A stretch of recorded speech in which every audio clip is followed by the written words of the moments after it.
I don't think this is too much information, but TMI warning if you need it.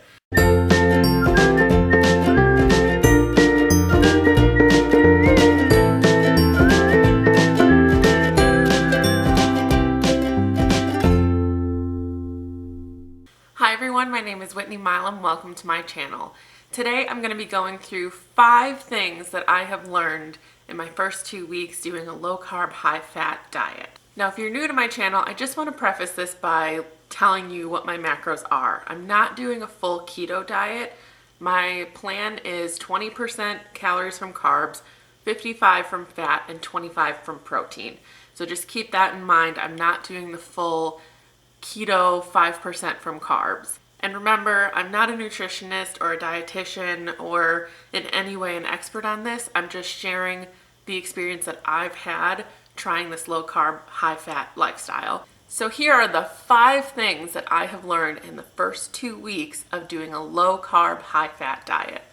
Number 1, hunger is different on a low carb, high fat diet. What I mean by that is, first of all, I'm not as hungry as often. So by eating high fat and moderate protein, I'm not introducing these spikes in blood sugar and insulin responses like I would be eating a high carb diet. Even healthy carbs, they introduce this blood sugar spike and then a crash, and you're wanting it again very quickly.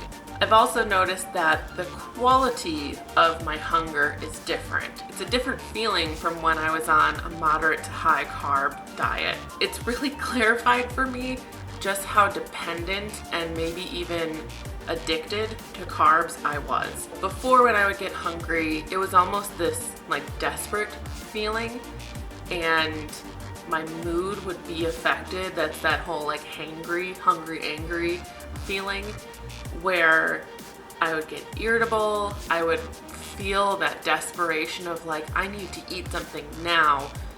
And eating low carb, high fat, I don't feel that way. So I can go longer without food, and then when I feel hungry, it's a different kind of hungry. It's just in my stomach. It's not up through my chest and in my throat and in my head. Like, it's a manageable hunger. And that's really cool. That's doable. It's something that's not impacting my life the way that a high carb hunger felt like. I really didn't expect there to be that much of a difference, but it's very different. And like I said, it's clarifying for me how dependent on carbs and sugar I was in the past. Number 2, food tastes better on a low carb, high fat diet. I think I was overwhelming my palate with processed carbs and sugars, and I never considered myself to have much of a sweet tooth. I wasn't a big candy person, but there's a lot of hidden sugars in many things. And since cutting out like all soda, all candy, cakes, baked goods, like bread, tortillas, like all of that, I'm able to appreciate the natural flavors of a lot of foods that I didn't eat before. Like, I've been able to appreciate how sweet a strawberry is. They used to taste very sour to me. I had some frozen yogurt the other day. Yes, I know it had sugar in it. It was a celebration of losing 20 pounds. Doesn't make it better, but I need balance in my life. So if I'm going to have a treat, an occasional treat, I feel like that's okay as long as I'm not having frozen yogurt every day. But I had this frozen yogurt and it tasted so sweet to me. And I'd had it before and I didn't feel like it was really sweet in the past. So I'm definitely able to appreciate natural sugars a lot better than I could before. Other foods in general are tasting better to me as well. I feel like I can appreciate the range and depth of flavor in non-sweet foods better as well. So that was an unexpected perk. Number 3, cravings change on a low carb, high fat diet. I have not craved any bread, any cookies, any sweets at all. I haven't wanted soda. I walked through the bread aisle the other day while Todd was getting some for himself, and I was looking around and I was just like, oh, that feels heavy. This feels like a heavy aisle to be in. And yeah, I'll see a couple things here and there like, oh wow, that looks naughty, or that looks, but I'm not compelled to reach for those items anymore. It used to be that if my coworkers brought in like baked goods, brownies, cookies, any of that stuff, donuts, it happens kind of frequently at my work. But if they brought in any of that kind of stuff, I would think, okay, I am going to go and get that. I might even like wait till everyone has their fair share, and then I'll see if there's any leftovers, and maybe like, that's not how I feel anymore. If an email comes through that there's donuts in the food cube, here we kind of have a cube that's designated for food, I'd be over there pretty quickly. Now I delete the email and I move on, and I don't feel deprived because I know that I have my day's worth of food planned out, and I'm happy with that. It hasn't been a feeling of, oh, I'm depriving myself, I'm restricted, I can't have these things. I'm not resentful in any way.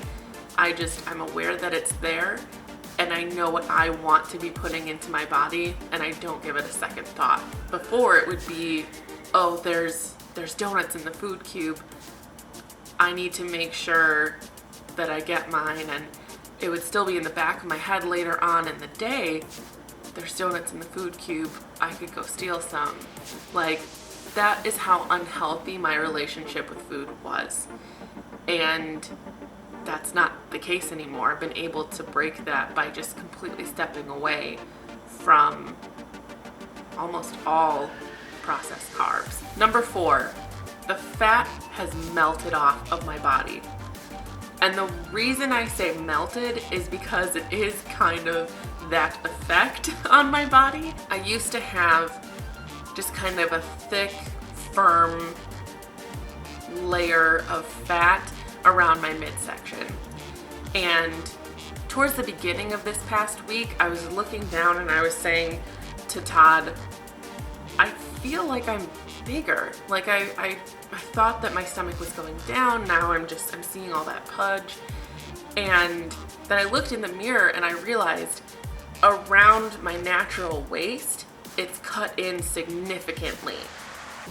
And that has all kind of just like settled. And what's happened is it seems that fat is getting burned through, and then my stomach is deflating a bit. And so it's a lot more jiggly, jiggly and wiggly and all of that, but it's settled a little bit lower. My stomach, when I'm looking down, I feel like my stomach's bigger, but that's because I'm just seeing it at its largest point. It's much more like cut in and then settled right above my belly button. And again, I'm trying to appreciate how my body is at each stage and understanding like this is not me at the end, this is me in the middle. My body is changing and it's smaller and it's healthier, and that's the most important piece. So while I might not like how it looks, I want to just get smaller everywhere. Right now, this is what my body is doing. That's the case that I have right now. So there's more jiggle, it's a lot looser, it's a lot stretchier and more malleable, but I'm happy with it overall because I'm moving towards something healthier. Also, on that same note, it doesn't come off evenly, so I'm getting like, it's very smooth on my left side, and then I'm a little bit more like rolly on my right side. So my body's just figuring out what to do with my new proportions, and I don't know. We'll see if it evens out. I'm pretty sure it will, but that's just something to be aware of, that it's not gonna come off evenly everywhere. It's gonna come off in certain places, and then it won't necessarily be a perfect mirror image on each side. And then number 5, carbs need to be deliberate. So I talked about this a little bit in my 20 pounds down weekly check-in video, but I was not getting enough fiber. So the carbs that I was picking were not fiber rich, and that can cause all kinds of digestion issues. I've always had kind of like up and down digestion, like kind of all over the place, but that's because I wasn't deliberate with my food in general. A lot of times that was incidental fiber. It was part of something that I just so happened to be eating. It wasn't planned that way, and so my digestion would be fine. Other times it wouldn't be. And at this moment, I'm not eating a lot of grains. I'm not eating oats or brown rice or farro or quinoa or any of that. I'm just sticking to vegetables and some fruit, like 1 serving of fruit every day.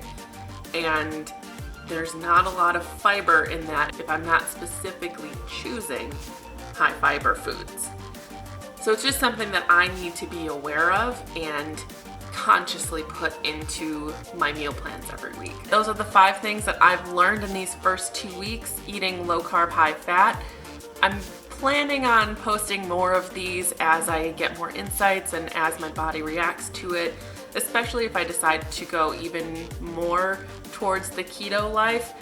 I'm not sure if that's for me. I'm going to keep an open mind because I'm having good results and I'm feeling like this is the right thing for my PCOS body. But I'll let you guys know and I'll keep you informed about the changes that I'm experiencing and any tips that I might have along the way. All right, that's it for this video. Make sure you like, comment, and subscribe. Thanks everyone. Bye.